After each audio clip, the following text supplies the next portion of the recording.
Dobrý den, dobrý den, dobrý den. Míšo, ahoj, Míšo.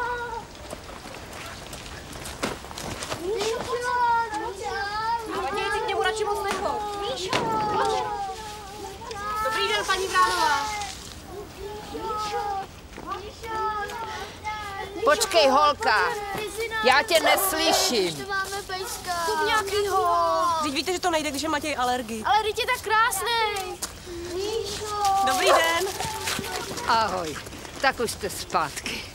No to je dobře. A kde je? Co mu je klukovi? To se ještě přesně neví, no. Je přecitlivělej, nesmí se rozrušit. Co říkáš? Že se to neví. Že se nesmí rozčílit, jinak se zase bude dusit. No jo, doktoři. No, lepší k ním nechodit, viď?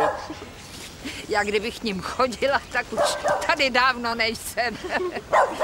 No tak, hlavně, že jste doma. A my půjdeme taky domů. Míšo, kde jsi? Stejně je dobrá. Míšo! Co, kdo? Žít takhle sama v celém domě, že se nebojí. A co, čeho by se měla bát? Já nevím, Lukáši, třeba mimozemšťanů. Já se jich dávno nebojím, nejsem mimino. Bojíš? Jo, vyměňte si plenky, máte tam bobky. A jestli se bojíš toho úchyla. Teď si prdy baděry. Co to je? Tohle. Co to je ten úchyl? To je Franta. Úchyl má to velký uši. Teda to uši.